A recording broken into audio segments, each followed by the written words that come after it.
నమస్తే, నేను Chandu. Welcome to special debate. HYDRAA మొదట్లో ప్రశంసలు, ఇప్పుడు విమర్శలు, అనేక ఆరోపణల మధ్య తెలంగాణ హైకోర్టు సైతం తీవ్రంగా ఆక్షేపించింది. ఏకంగా హైడ్రా కమిషనర్ రంగనాథ్ను ఆ పోస్ట్ నుంచి తప్పించాలని ఆదేశాలు కూడా ఇచ్చింది. ఈ దిశగా తెలంగాణ ప్రభుత్వ ప్రధాన కార్యదర్శి చర్యలు తీసుకోవాలని నిర్దేశించింది ధర్మాసనం.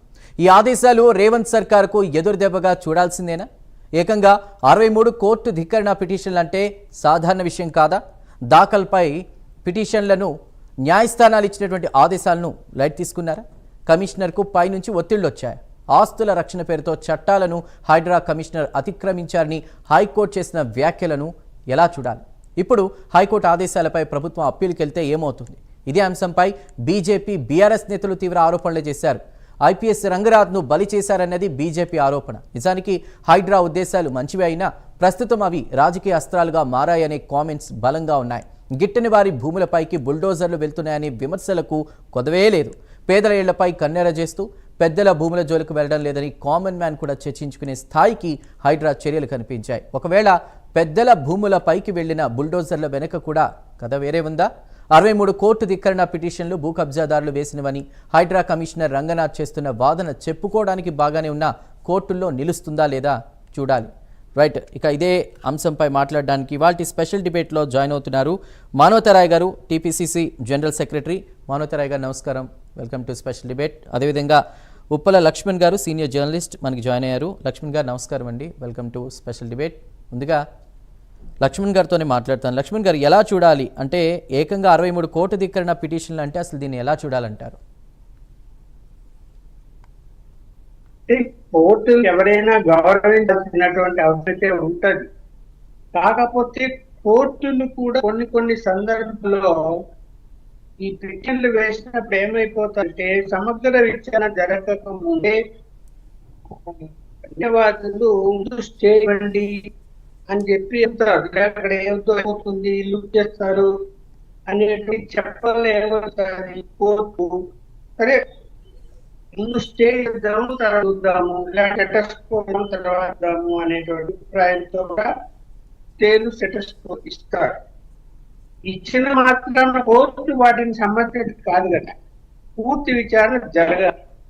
అయితే ఇక్కడ ఆరోపణ ఏమొస్తుంది అంటే స్టే ఇచ్చా, చెట్టుకో ఇచ్చా, మళ్ళీ వాటిలో జోక్ చేసుకుంటారు హైడ్రా కమిషనర్ గారు. సో అది కంటెంప్ట్ అవుతుంది అనే దాని మీద పిటిషన్. మరి ఎంతవరకు 63 కేసుల్లో పెంచగలిగాడా అంటే అది విచారణ చేయాల్సిన అంశం. ఒకవేళ ఇంటర్ఫియర్ ఉంటే అది కరెక్ట్ కాదు. కోర్టు ఉత్తర్చిన తర్వాత అది మంచినా చెడైనా న్యాయం ఉన్నా కూడా మళ్ళీ కోర్టు కూడా వేయాల్సి వస్తుంది. సో కోర్టులను గవర్నమెంట్ అవుతుంది. అలా కాకుండా నా ఇష్టం కోర్టు స్టేటస్కో వచ్చినా కూడా అక్కడ వెళ్ళి వెళ్ళగొట్టాను, నేను అక్కడికి వెళ్ళి గవర్నమెంట్ బోర్డు పెట్టేస్తాను, బిల్డింగ్ వేసేస్తాను అంటే కదా. అలాగే ఎవరైతే కోర్టుకు వెళ్తున్నారో వాళ్ళు మరి ఆక్రమించుకున్నారా, ఆక్రమించుకోలేదా, చట్టంగా ఉందా లేదా అనేది వాళ్ళు క్లియర్ గా తెలుసు. తెలిసినా కూడా దాన్ని కాపాడుకోవడానికి చట్టబద్ధత లేకున్నా కూడా చట్టబద్ధత కోసం కోర్టుకు వెళ్తారు. సో ఇవి కూడా నడుస్తున్నాయి. మనం ఒకటి మంచి వచ్చాడని చెప్పడానికి ఒకటి మనం గమనించాల్సింది ఏమిటంటే, ఎందుకో రాజకీయ ఒత్తిళ్లు ఉండి కొన్ని ఆగిపోయి ఉండొచ్చు, కొన్ని చేయకుండా ఆలస్యం చేసి అంటే మౌనించి ఉండొచ్చు. ఏది ఏమైనా కూడా 1,40,000 కోట్ల ఆస్తులు ఇవాళ ప్రభుత్వాన్ని అప్పగించాడు హైడ్రా కమిషనర్. ఇది చిన్న విషయాలు కదా. అంటే ఎలా ఆక్రమిస్తున్నారు ఆలోచించే రాజకీయ నాయకులు, వాళ్ళకు రాజకీయ సంస్థ ఉన్నటువంటి రియల్ వ్యాపారస్తులు ఎవరైనా కూడా ఇది కరెక్టా? భూమి వాల్యూ పెరుగుతుంటే తయారు చేసి ఇష్టం వచ్చినట్టు ప్రభుత్వ ఫలాల్ని ఆర్గ్యూ చేసుకుంటూ వెళ్తూ ఉంటే ఎవరు ఆపారు? ఇంతవరకు ఆపాలి కదా. మున్సిపాలిటీ వల్ల పర్మిషన్ ఇచ్చాడికి నిర్మాణాలకు కొన్ని పర్మిషన్లు ఇస్తున్న నిర్మాణాలు లేవు కదా. మీరు చెప్పే ఒక విషయం ఆశ్చర్యకాడు. హైదరాబాద్ సిటీలో ఒక స్థలం విషయంలో ఒక శాసనసభ్యుడు, అంటే ఆంధ్రప్రదేశ్ చెందిన శాసనసభ్యుడు గత జగన్మోహన్ రెడ్డి టైంలో ఆయన తెలుగుదేశం పార్టీలో ఉన్నప్పటికీ జగన్మోహన్ రెడ్డి కేసీఆర్ ఇన్ఫ్లుయెన్స్ ఆయన ఆక్రమించిన స్థలాన్ని వివరిస్తాడని చెప్పి ఆయన పార్టీ నడిపాడు. పార్టీ నడిపాడు. మరి ఇలాంటి పరిస్థితి వల్ల హైదరాబాద్ ఉన్నాయి. మరి మనం ప్రభుత్వం తప్పు పట్టినా లేదా హైదరాబాద్ తప్పుపట్టినా మరి వీటి మాటలు ఎవరుతారు? ఏమైనా ఆకళ్ళు జరిగి ఉంటే చాలా చెరువులు పగడ్బందించి చెరువుల చుట్టూ మళ్ళీ కంచెలు వేసి మళ్ళీ ఆక్రమించకుండా కూడా ఆపుతున్నారు కదా. రైట్ లక్ష్మణ్ ఇంకా కొన్ని చెరువులా చేయాల్సి. రైట్, మాట్లాడదాం. మనోతరాయ్ గారు, చాలా ప్రతిష్టాత్మకంగా తీసుకున్న హైడ్రా మొదట ప్రశంసలు ఇప్పుడు విమర్శలు ఎందుకు ఎదుర్కొంటోంది? ముఖ్యంగా లోతుకుంట అంశం 40 ఎకరాల ప్రైవేట్ భూముల వ్యవహారంలో హైడ్రా తలదూర్చింది అనేటువంటి అంశం మీద ఇది ఇంకా హైలైట్ అయింది. 63 కోర్టు ధిక్కరణ, దానికి సంబంధించి కూడా ఎలా చూడాలి? ఇప్పుడు కోర్టు పెద్ద రియల్ ఎస్టేట్ సంస్థ తరపున తీర్పిచ్చింది, రంగనాథ్ వాదనలను పక్కన పెట్టింది అంటానికి కనపడుతుంది. కాబట్టి ఈ తీర్పు ఇవ్వగానే సంబరం కాదు రంగనాథ్కి కానీ ప్రభుత్వానికి కానీ. ఉపశమనం పొందేందుకు అదే చట్టంలో కంటెంప్ట్ ఆఫ్ కోర్టు ఆర్టికల్ 1971, 19 ప్రకారం ఆయన అత్యున్నతమైన న్యాయస్థానాన్ని సుప్రీంకోర్టును కూడా దీన్ని స్టే ఇవ్వమని చెప్పి వెళ్ళే అవకాశం కూడా ఉంది. ఎందుకంటే ఇక్కడ పేదల భూములు కాదు అవి. వాళ్ళు కూడా ఏంటంటే పర్యావరణానికి ముప్పు కలిగించే విధంగా ఆర్టికల్ భారత రాజ్యాంగం ప్రాథమిక హక్కుల్లో భాగంగా 21 అంటే జీవించే హక్కు. ఎట్లా జీవించే హక్కు? మనుషులు కాలుష్యం కూరల్లో చిక్కుకోకుండా ఆరోగ్యంగా ఆనందంగా జీవించే విధంగా ప్రభుత్వాలు బాధ్యత వహించాలి. కాబట్టి రంగనాథ్ కూడా ఏం చేస్తాడు, అక్కడ వాళ్ళ ఆ సంస్థ ఏదైతే లోతుకుంటలో వాళ్ళ స్థలం ఎక్కడో 3 కిలోమీటర్ల అవతల ఉంటే ఇక్కడ 3 కిలోమీటర్ల యువతల ఉన్నటువంటి ప్రభుత్వ భూమిని కబ్జా చేసే ప్రయత్నం చేస్తుంటే రంగనాథ్ అడ్డుకునే ప్రయత్నం చేసిండు. అది కూడా ఎందుకు, ఆయన సొంతంగా ఏం పోలేదు అక్కడికి. అక్కడ పౌర సమాజం, అక్కడ ఉన్నటువంటి పర్యావరణవేత్తలు, రాక్ సొసైటీ సంబంధించిన సభ్యులు వీళ్ళందరూ కూడా హైడ్రాకు ఫిర్యాదు చేస్తే రంగనాథ్ గారు ప్రవేశం చేశారు. అక్కడేం నేరమేం లేదు కదా, ఆయన ఏం సొంతం కాదు కదా. అదే రంగనాథ్ గారు ఇట్లాంటి బడాబాబులు ఎవరైతే ఉన్నారో, రియల్ ఎస్టేట్ కంపెనీల పేరుతో బడాబాబులు ఎవరైతే ఉన్నారో, ఇప్పటి వరకు దాదాపు 1,60,000 కోట్ల విలువైనటువంటి ప్రభుత్వ భూముల్ని, అంటే 3,500 ఎకరాల పైచిలుకు భూముల్ని మరి ప్రభుత్వం పరం చేశారు. రంగనాథ్ చెరువుల్ని, పార్కుల్ని కబ్జా చేసినటువంటి వ్యక్తుల యొక్క దగ్గర నుంచి, అదేవిధంగా బతుకమ్మకుంట కానీ, నల్ల చెరువు కానీ, కుక్కడపల్లి కానీ, ఎక్కడైనా సరే అదేవిధంగా రంగనాథ్ యొక్క చర్యలకు ప్రజలు స్వాగతం పలుకుతున్నారు. రంగనాథ్ చర్యలు తీసుకుంటే కబ్జాల కోరల నుంచి పార్కుల్ని, ప్రభుత్వ స్థలాన్ని కాపాడితే ప్రజలు హర్షధ్వానాలు వ్యక్తం చేస్తూ ర్యాలీలు తీసినటువంటి సంఘటనలు ఉన్నాయి. కాబట్టి కోర్టు ధిక్కరణ అనేది ఏంటంటే, ఇక్కడ ఏంటంటే పెద్ద ఒక 4-5 వ్యాపారస్తులు ఉన్నారు, రియల్ ఎస్టేట్ వ్యాపారస్తులు ఉన్నారు. రంగనాథ్ అంటే వారికి నచ్చట్లేదు. ఎందుకంటే రాజ్యాంగబద్ధంగా చట్టపరంగా అక్కడ ఏంది 2,500 సంవత్సరాల క్రితం చెందినటువంటి రాళ్ళు, తర్వాత చెట్లు, తర్వాత వన్యప్రాణులు, వీటన్నిటికీ హాని కలుగుతుంది. కాబట్టి రంగనాథ్ గారు ఎక్కడో ఉన్నటువంటి భూమిని ఆ సర్వే నెంబర్ను వదిలిపెట్టి యువతల ప్రభుత్వ భూమిలోకి వచ్చి ఆ ప్రయత్నం చేస్తున్నారు. 10,500 కోట్ల సంబంధి విలువైనటువంటి భూమిని కాపాడేందుకు రంగనాథ్ గారు ప్రయత్నం చేస్తున్నారు. తప్పకుండా ప్రభుత్వం కూడా ఇట్లాంటి విషయంలో కోర్టులు, ఎందుకంటే ఇక్కడేం పేదవాడు విషయంలో కోర్టే మాట్లాడలే, పెద్ద రియల్ ఎస్టేట్ కంపెనీల విషయంలో మాట్లాడింది ఇప్పుడు కూడా. కాబట్టి చట్ట ప్రకారం భారత రాజ్యాంగంలో ఆర్టికల్ 21, అదేవిధంగా 48A ప్రకారం మేము చట్టం అంటే మా కోర్టులు అంటే గౌరవం ఉంది. ఒకవేళ ఈ కోర్టులు రంగనాథ్ గానే ప్రభుత్వం యొక్క వాదనలను పరిగణలో తీసుకోకపోతే తప్పకుండా రాష్ట్ర ప్రభుత్వం కూడా ఆలోచన చేస్తారు. పూర్తి తీర్పు రాలే, ఇంకా ఆ పూర్తి తీర్పులో ఏమేమి రాశారు న్యాయమూర్తులన్నీ చూసిన తర్వాత తప్పకుండా ఆయనకు వెసులుబాటు ఉంది. అదే చట్టంలో కంటెంప్ట్ ఆఫ్ కోర్ట్ యాక్ట్లోనే ఉంది వెసులుబాటు. ఎందుకంటే ఒక ఉదాహరణ చూడండి, గ్రూప్ 1 కేసు మొన్న మన హైకోర్టులో నడిచింది. సింగిల్ జడ్జి గారేమో కొట్టివేసి మళ్ళీ పరీక్ష పెట్టాలంటూ, కానీ డివిజన్ బెంచ్కి వెళ్ళిన తర్వాత సీజే గారి నేతృత్వంలో ఏమైంది, సీజే గారు ఏం చెప్పిండు, మీరు ఉత్త ఆరోపణలతో నియామకాలు ఆపలేను, సాక్ష్యాధారాలు బలంగా ఉండాలి అంటే చూపించమంటే చూపించలేకపోయారు. కాబట్టి ప్రభుత్వ వాదనలు బలంగా ఉన్నాయి, సాక్ష్యాలు పకడ్బందీగా పరీక్షలు నిర్వహించడం అని చెప్పేసరికి వాళ్ళ అవతల వ్యక్తులు చూపించలేకపోయారు. కాబట్టి ఇక్కడ కూడా ఏంటంటే న్యాయస్థానానికి బెంచ్ కూడా జడ్జిమెంట్లో తీర్పులు మారుతుంటాయి. కాబట్టి రంగనాథ్ గారు ఏమి నేరస్తుడు కాదు. ప్రభుత్వపు కబ్జాలు చేసే వాళ్ళు ఎవరైతే ఉన్నారో వాళ్ళ నుంచి ఆ భూముల్ని చెరవిడిపించి ప్రభుత్వ పరం చేస్తాడు. కాబట్టి కోర్టు ధిక్కరనంటే వీళ్ళే ఎవరైతే ఉన్నారో ఈ బడా రియల్ ఎస్టేట్ కంపెనీలు మా పేద ప్రజలు ఎవరై లేదండి.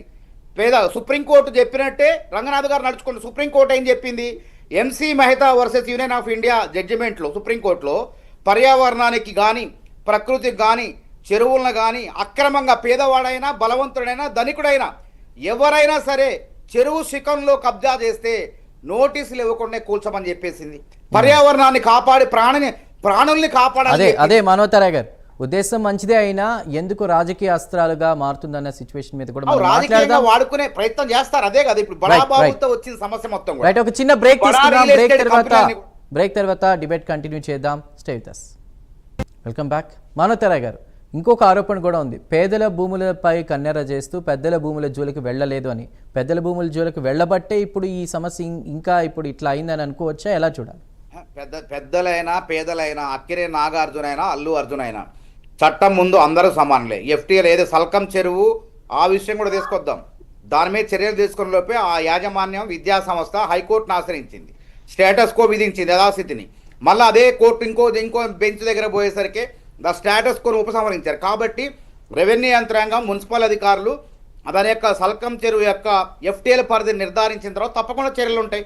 అదే విధంగా కాంగ్రెస్ నాయకుల పైన కూడా చర్యలు బల్లంరాజు లాంటి పెద్ద అందరూ సమానమే అని చెప్తున్నారు. కానీ ఎంఐఎం కి సంబంధించిన కొంతమంది నేతల కాలేజీల విషయంలో కొంత జాప్యం చేస్తున్నారు, పట్టించుకోవట్లేదనే ఆరోపణలు కూడా ఉన్నాయి. ఎప్పుడైతే నోటీసులు ఇచ్చి దాన్ని ప్రయత్నం చేసే లోపు వాళ్ళకు కూడా న్యాయపరంగా కోర్టే కదా. ఇప్పుడు కోర్టు తీర్పులకు ఏంటంటే రెండు వైపులా కత్తికి పదును ఉన్నట్టు కోర్టు అటు తీర్పులు ఉంటాయి, ఇటు తీర్పులు ఉంటాయి. కాబట్టి కోర్టు పరిధిలో ఉన్నది. అదేవిధంగా కోర్టు కూడా దాన్ని స్టేటస్ కోని వెనక్కి తీసుకుంది, ఉపసంహరించుకున్నది. కాబట్టి రెవెన్యూ యంత్రాంగం ఇప్పుడు దాని యొక్క నిర్ధారణ చేసి ఎఫ్టీఎల్ పరిధిని నిర్ధారించే కార్యక్రమం ఉన్నారు. అది పూర్తయిన తర్వాత ప్రభుత్వం ముందుకే వెళ్తుంది, ఎట్టి పరిస్థితులు ఆగదు.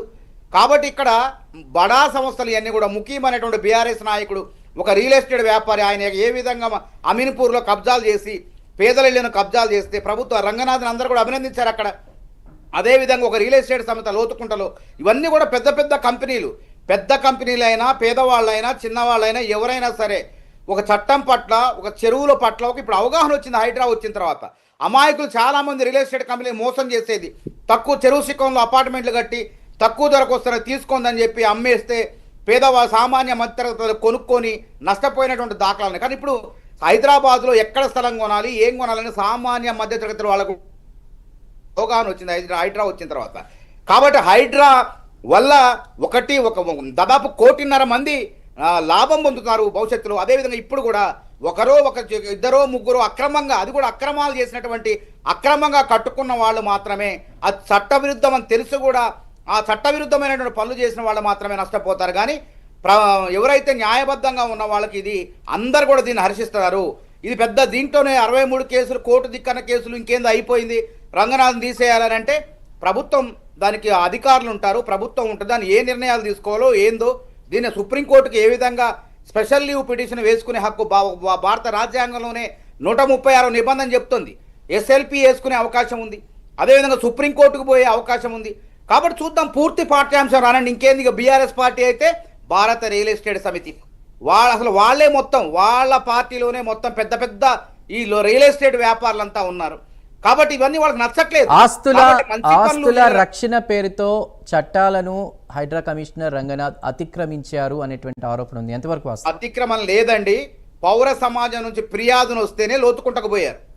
వాళ్ళు ఎక్కడో సర్వే ఉంటే 3 కిలోమీటర్ల యువతలకు వచ్చి ప్రభుత్వ భూమి అంటే 2500 సంవత్సరాలుగా ఉన్నటువంటి రాళ్లను, ఒక చారిత్రక హెరిటేజ్ సంబంధించినటువంటి రాళ్లను, చారిత్రక నేపథ్యం కలిగిన రాళ్లను, చెట్లను, పర్యావరణాన్ని, అదేవిధంగా జంతువులను కూడా, అక్కడ ఉన్నటువంటి జంతువులను కూడా హాని కలిగించే విధంగా బాంబ్ బ్లాస్టింగ్లు చేస్తుంటే ఆ చుట్టుపక్కల ఉన్న వాళ్ళు ప్రజల ఫిర్యాదు చేస్తే రంగనాథ్ గారు వెళ్ళారు.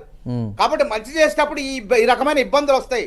ఎన్ని రకాల ఇబ్బందులు వచ్చినా సరే, ఎవరెన్ని కుట్రలు చేసినా సరే, హైడ్రా మాత్రం మంచి పని కోసం, భవిష్యత్ హైదరాబాద్ నగర ప్రజల కోసం చక్కని వాతావరణంలో జీవించేందుకు అది పనిచేస్తుంది. దీన్ని కాపాడుకునేందుకు బాధ్యత ప్రతి ఒక్కరిపైన ఉందని చెప్పి కాంగ్రెస్ పార్టీ తరఫున నేను తెలియజేస్తున్నాను. రైట్, ఖచ్చితంగా. అలానే లక్ష్మణ్ గారు, హైడ్రా కమిషనర్ రంగనాథ్ని బలి చేశారు అంటూ బీజేపీ బీఆర్ఎస్ కొన్ని ఆరోపణలు చేస్తుంది. దానిలో వాస్తవం ఎంత? బీజేపీ అంటే ఎవరు చేశారు? ప్రభుత్వం చేశారు లేకపోతే మంత్రి గారు చేశారా? ఇక్కడ అనేది నడతాయి, వేస్తారు, కంటెంప్ట్ కూడా వస్తాయి, ఆఫీసర్లు జవాబు చెప్పారు. అంత మాత్రాన బలైపోయాడు అంటే బలైపోయినేమి ఆయన ట్రాన్స్ఫర్ చేస్తాను అనుకుందాం. ఇంకో డిపార్ట్మెంట్కి వెళ్తాడు, చేస్తాడు, ఇంకోగా వేస్తాడు, ఆయన మళ్ళీ కొడుసాగాడు. దీనికి ఇక్కడ ఐఏఎస్ ఆఫీసర్లు వాళ్ళ యొక్క పోర్ట్ఫోలియోలు మారచ్చు, ఒక డిపార్ట్మెంట్కి వెళ్ళచ్చు, పని చేసుకుంటూ ఉంటారు తప్ప ఇక్కడ నష్టానికి తను ధైర్యంగా పొద్దు నుంచి రాత్రి వరకు పనిచేసి. నేనైతే ఒకసారి ఆఫీస్కి వెళ్ళాను. పేద వర్గాలు గుంపులు అందరితో ప్రతి ఒక్కరు మాట్లాడి వాళ్ళ రిప్రజెంటేషన్ తీసుకుని నేను ఆయనతో మాట్లాడి గంట సేపు వెయిట్ చేశాను. ఆ గంటలో అందరితో మాట్లాడాడు. అందరికీ డబుల్ బెడ్రూమ్స్ ఎక్కడ వాళ్ళకి కట్టాడు అవి వివరాలు ఇచ్చి కొంతమంది వాళ్ళు కూడా జరిగింది. సో పేద వర్గాలు ఆ మురికి కూపాలలో ఆ యొక్క కాలువ పక్కన నివసించేదానంటే డబుల్ బెడ్రూమ్ లో ఇల్లు నివసించడం ఆరోగ్యపరంగా కూడా మంచిదే కాదని అంటలేదు. సరే, రాజకీయపరంగా మాట్లాడతారు, ప్రతిపక్ష పార్టీలు విమర్శ చేస్తాయి. ఇవాళ చూసగా ఒకటి చెప్పండి లక్ష్మణ్ గారు. రంగనాథ్ ఎలాంటి సోషల్ మీడియాలో లక్ష్మణ్ గారు ఒకటి చెప్పండి. రంగనాథ్ గారు అలాగే మాట్లాడుతున్నారు ఇక్కడ. అది పద్ధతి కాదు లక్ష్మణ్ గారు. ఇప్పుడు రంగనాథ్ అవినీతి చేసిందో ఎవరితో డబ్బు కూర్చొని ఉండేను వాటి గురించి మాట్లాడి మంచిది. అలా ఎవరు ఏం మాట్లాడడం లేదు కదా. ఆయన అనుభవంతో కొలిపోయాడని ఇది ఓకే. మన చెప్పినట్టు ఒకటి చెప్పండి, కోట్లని లైట్ తీసుకున్నారా రంగనాథ్ గారు? కోట్లని లైట్ తీసుకున్నారా రంగనాథ్ గారు?